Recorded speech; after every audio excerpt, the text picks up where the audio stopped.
सूरजपुर गांव में रमेश नाम का एक किसान रहता था। वो अपनी पत्नी सरिता और बेटे अजय के साथ मेहनत मशक्कत कर जीवन यापन करता था। खेतों में दिन रात मेहनत करके वो अपने परिवार का पेट भरता था। एक दिन की बात है, रमेश ने सरिता से कहा, सरिता, मैं खेत जा रहा हूँ, दोपहर का खाना समय पर पहुँचा देना। अरे, घर में अनाज का एक दाना भी नहीं बचा, खाना कैसे बनाऊं? ये तो मुसीबत हो गई, अब क्या करें? क्यों न रघुनाथ साहूकार से थोड़ा अनाज उधार ले आएं? नहीं सरिता, हम पहले ही उनसे 7,000 का कर्ज ले चुके हैं और कर्ज लेना ठीक नहीं। तो ये मेरे कंगन ले जाओ और उसे बेचकर कुछ अनाज ले आओ। नहीं, ये चूड़ियां तुम रखो, मैं रघुनाथ से एक बार बात करके देखता हूँ।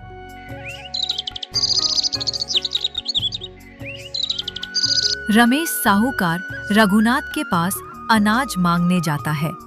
साहूकार जी, कृपया थोड़ा अनाज उधार दे दीजिए, इस बार की फसल से आपका सारा कर्ज चुका दूंगा। रमेश, तेरा पहले का 7,000 का कर्ज बाकी है, हर बार उधार मांगने चला आता है। बस इस बार साहूकार जी, मैं वादा करता हूँ पैसे लौटा दूंगा। ठीक है, ले जा, लेकिन अगली बार बिना पैसे के मत आना।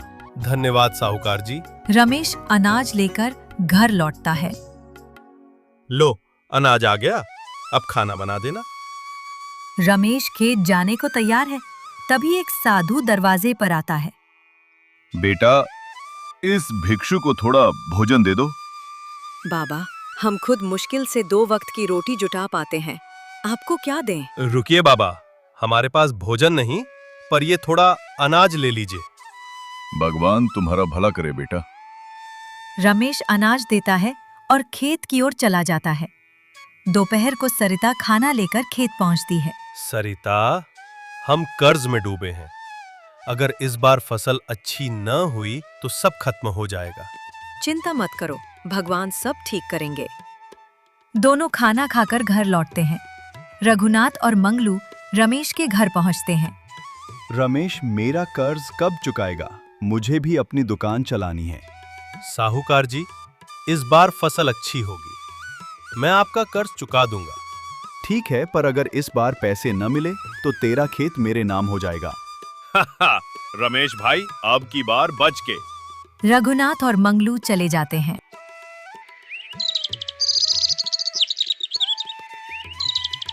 अगले दिन रमेश अपनी फसल देखने जाता है।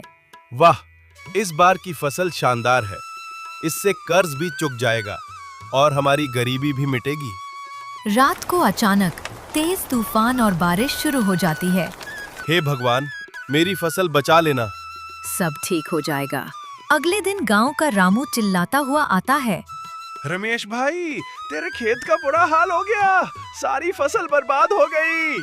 रमेश खेत पहुंचता है और फसल बर्बाद देखकर टूट जाता है। अब साहूकार का कर्ज कैसे चुकाऊंगा? तभी वहाँ रघुनाथ और मंगलू वहाँ पहुँचते हैं। लो रमेश, अब तो तेरी फसल भी गई, मेरा कर्ज कैसे चुकाएगा? अब तो खेत भी गया रमेश भाई। साहूकार जी, मैं फसल बेचकर कर्ज चुकाने वाला था, पर अब सब बर्बाद हो गया, आप मेरा खेत ले लीजिए। रमेश निराश होकर वहाँ से जंगल में चला जाता है। रमेश निराश होकर नदी के पास बैठा है। अब मेरे पास कुछ नहीं बचा, मैं अपने परिवार का पेट कैसे भरूंगा? शायद इस नदी में डूब जाना ही बेहतर है। तभी एक साधु प्रकट होता है। रुक बेटा, अपनी जान देने से कोई हल नहीं निकलेगा। बाबा, मेरी जैसी किस्मत किसी को ना दे भगवान। मैं तेरा अतीत नहीं बदल सकता, पर तेरा भविष्य बदल सकता हूँ। ये जादुई बीज ले, इसे अपने घर के पास बो दे।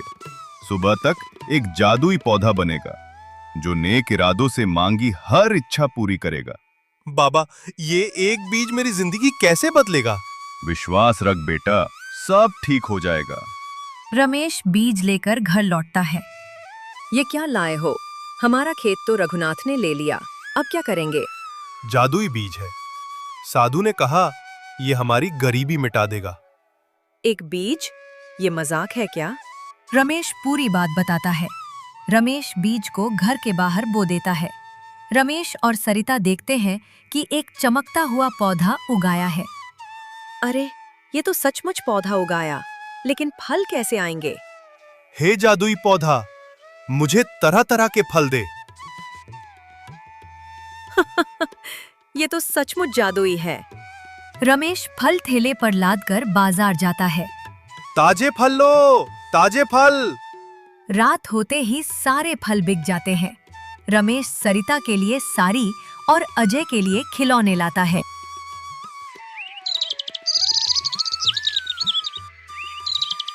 रमेश की तरक्की देखकर रघुनाथ को जलन होती है।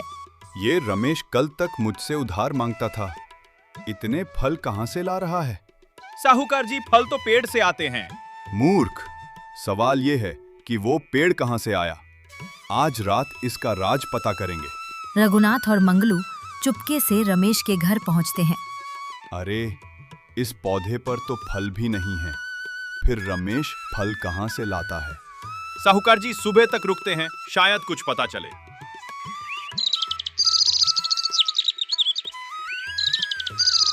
अगली सुबह रमेश पौधे से फल मांगता है। रघुनाथ और मंगलू छिपकर देख लेते हैं। बस यही राज है, आज रात हम भी फल लेंगे। रघुनाथ और मंगलू पौधे के पास पहुंचते हैं। हे जादुई पौधा, हमें ढेर सारे फल दे। केवल नेक दिल की इच्छा पूरी करता हूँ, तुम्हारी नीयत में लालच है। ये क्या बकवास है? अब तो इस पेड़ को काट डालूंगा।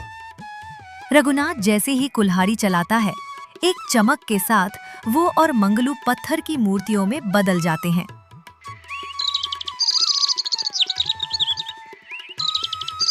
अगली सुबह जब रमेश मूर्तियों को देखकर हैरान हो गया।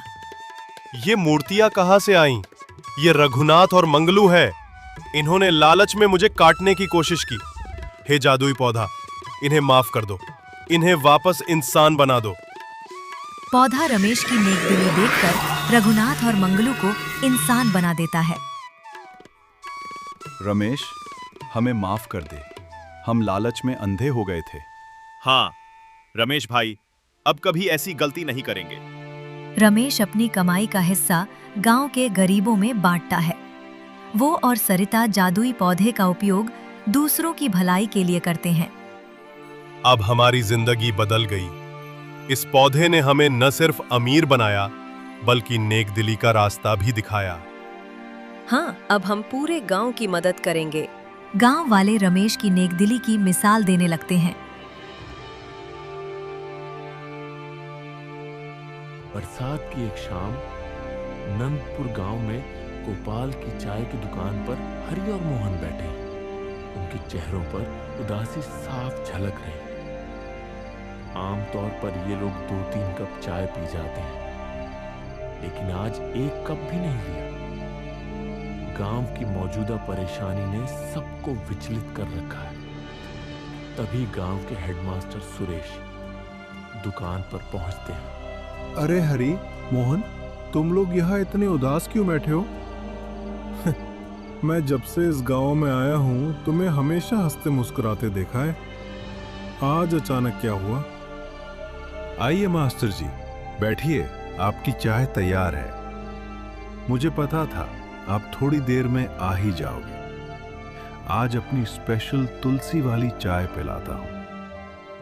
हाँ गोपाल, वही तुलसी वाली चाय देना। सिर में थोड़ा दर्द है। और हाँ, तुम लोग बताओ, बात क्या है? इतने परेशान क्यों हो? मास्टर जी, असल में हम सबका मन बहुत उदास है। आप तो जानते हैं, हमारे गांव में कोई अस्पताल नहीं था। बीमार होने पर 12 मील दूर सूरजगढ़ जाना पड़ता था। कई लोग तो रास्ते में ही दम तोड़ देते थे। इसीलिए हमने सब मिलकर अपनी बचत से गांव में एक अस्पताल बनवाया। लेकिन मास्टर जी, सारी बचत खत्म हो गई। अस्पताल तैयार है, पर बेड खरीदने के लिए पैसे नहीं बचे। अब क्या होगा? ओह, ऐसी बात है। मेरे पास कुछ पैसे थे, पर वो बेटी की शादी में खर्च हो गए। लेकिन सूरजगढ़ में मेरी पुश्तैनी ज़मीन है। अगर उसे बेच दूं, तो शायद बेड का इंतज़ाम हो जाए। क्या कहते हो? मास्टर जी, आप अपनी जमीन बेच देंगे? ये तो बहुत बड़ी बात है। अरे मेरी नौकरी का बस 1 साल बाकी है। मैंने तो सोच लिया है बाकी की जिंदगी यहीं तुम लोगों के साथ गुजारूंगा।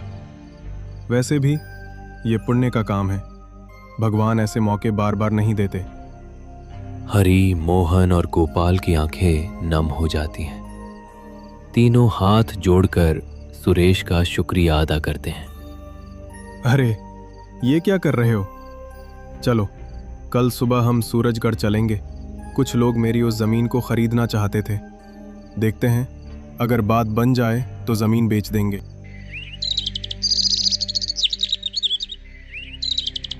अगले दिन सुबह सुरेश, हरि और मोहन सूरजगढ़ के लिए निकल पड़ते हैं। ट्रेन में भारी बारिश हो रही है। आसमान काली बादलों से ढका है और तेज हवाएं चल रही हैं। ये बारिश तो रुकने का नाम ही नहीं ले रही। कावेरी नदी भी पार करनी है।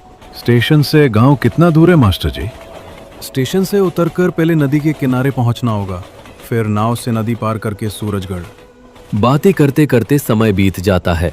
जब तीनों नंदपुर जंक्शन पहुंचते हैं तो शाम हो चुकी है। चलो जल्दी नाव घाट तक पहुंचते हैं, वरना फिर बारिश शुरू हो जाएगी। तीनों स्टेशन से बाहर निकलते हैं। आसपास कोई नहीं दिखता। बारिश और अंधेरे ने चारों ओर रहस्यमय माहौल बना दिया है। वे स्टेशन के पास एक पीपल के पेड़ के नीचे रुकते हैं। यहां तो रिक्शा भी नहीं दिख रहा। इतनी बारिश में कौन आएगा? कोई रास्ता नहीं, पैदल ही चलना होगा। मौसम भी ठीक नहीं लग रहा। तभी दूर से एक वैन की आवाज आती है।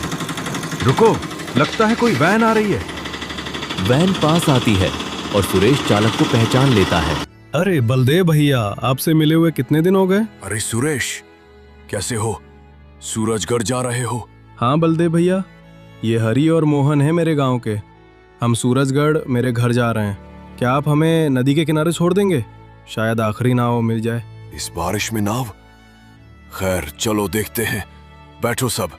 तीनों वैन में बैठ जाते हैं। अंधेरे में वैन आगे बढ़ती है। बलदेव भैया, इतनी उम्र हो गई फिर भी आप वैन चला रहे हैं, तकलीफ नहीं होती? पहले होती थी, अब नहीं। इसका क्या मतलब? कुछ नहीं। तुम तो सूरजगढ़ बहुत दिनों बाद आए हो, हमें तो भूल ही गए। नहीं भैया, ऐसी बात नहीं। काम के चलते ज्यादा आना जाना नहीं हो पाता। आज जरूरी काम से आया हूँ। अपनी पुश्तैनी जमीन बेचने जा रहा हूँ। जमीन बेच दोगे? क्यों? कोई मुसीबत? हाँ, मुसीबत तो है। नंदपुर में हमने अस्पताल बनवाया, पर बेड के लिए पैसे नहीं है। सोचा जमीन बेचकर उनकी मदद कर दूं। वाह सुरेश, तुम सचमुच नंदपुर का गर्व हो। अरे ऐसी बात नहीं। ये हरि, मोहन, ये सब भी कम नहीं है। बातचीत के बीच वे कावेरी नदी के किनारे पहुंच जाते हैं। नदी तेज बह रही है। कुछ नावें बंधी हैं, पर कोई माझी नहीं दिखता। जैसा सोचा था वही हुआ। कोई माझी नहीं है। इतनी रात में कौन रहेगा? मास्टर जी, अब क्या होगा? बारिश फिर शुरू होने वाली है। आसमान में काले बादल छाने लगे हैं। ठंडी हवा चल रही है। बलदेव जो उनके साथ खड़ा है कहता है, अगर बुरा ना मानो तो एक बात कहूं, बारिश फिर शुरू होगी और कोई माझी भी नहीं है। मेरे घर सामने ही है, आज रात वही गुजार लो। सही कह रहे हो भैया। वैसे भी तुम्हारी गाड़ी में कितनी बार स्टेशन गया हूं। चलो हरि, मोहन, आज बलदेव भैया के घर चलते हैं। सब बलदेव के घर की ओर बढ़ते हैं। घर में घुसते ही एक अजीब सी बदबू आती है। फर्श गीला गीला सा है। बलदेव भैया, ये बदबू क्यों? फर्श भी गीला सा लग रहा है। ये घर ज्यादातर बंद रहता है। मैं अपनी गाड़ी लेकर बाहर ही रहता हूँ। शायद खिड़की से पानी आया होगा। कमरे के कोने में एक टूटी खिड़की से हल्की रोशनी आ रही है। खाना तो कुछ नहीं है। मैं तो इंतजाम ही नहीं कर पाया। कोई बात नहीं भैया, इस मौसम में रात को रहने की जगह मिल गई, यही बहुत है। ठीक है, तुम लोग सो जाओ, मैं बाहर सो जाऊंगा। अरे हमारे साथ ही सो जाइए। नहीं, मुझे कोई दिक्कत नहीं। बलदेव बाहर चला जाता है। तीनों चटाई बिछाकर सो जाते हैं। गहरी रात में सुरेश की आंख खुलती है। एक अजीब सी आवाज आ रही है, जैसे कोई पास में जमीन खोद रहा हो। सुरेश पहले नजरअंदाज करता है, पर आवाज तेज होने लगती है। यह आवाज कहाँ से आ रही है? वह खिड़की के पास जाता है और देखता है कि बलदेव पेड़ के नीचे खुदाई कर रहा है। हरी, मोहन, जल्दी उठो, कुछ ठीक नहीं लग रहा। दोनों जागते हैं। सुरेश उन्हें खिड़की के पास बुलाता। बलदेव भैया कहाँ गए? अभी तो यहीं थे। मैंने उन्हें पेड़ के नीचे देखा। चलो बाहर चलते हैं। तीनों पीपल के पेड़ की ओर जाते हैं। देखो, यहाँ जमीन पर कुछ है। हरी मिट्टी हटाता है तो एक कलश निकलता है जो पैसों से भरा है। अरे, इसमें तो ढेर सारे पैसे हैं, लेकिन ये किसके हैं? बलदेव भैया कहाँ गए? ये किसी और के पैसे हैं, हमें इसकी जरूरत नहीं, इसे वैसे ही रख दो। तभी पेड़ हिलता है। ऊपर देखने पर एक लंबे पैरों वाला भयानक चेहरा दिखता है। डरो मत सुरेश, मैं बलदेव हूं। मैं देखना चाहता था कि क्या तुम लालची हो गए हो। तुम सचमुच नंदपुर का गर्व हो। ये पैसे तुम ले सकते थे, लेकिन नहीं लिए। मैं 1 साल पहले मर चुका हूं। एक हादसे में मेरी वैन ट्रेन से टकरा गई थी। मेरे बचाए हुए पैसों की वजह से मुझे मुक्ति नहीं मिल रही थी। मैं एक सच्चे इंसान की तलाश में था। तुमसे बात करके मुझे यकीन हो गया था कि तुम सच्चे हो। ये पैसे ले जाओ और अस्पताल के लिए लगा दो। तुम्हें अपनी जमीन बेचने की जरूरत नहीं। बलदेव भैया, अब मुझे मुक्ति मिलेगी। अच्छे से रहना। बलदेव का चेहरा हवा में गायब हो जाता है। तीनों पैसों से भरे कलश को देखते रह जाते हैं। उस बारिश की रात एक भूतिया घर में बिताए पल उनके मन में हमेशा के लिए कैद हो जाते।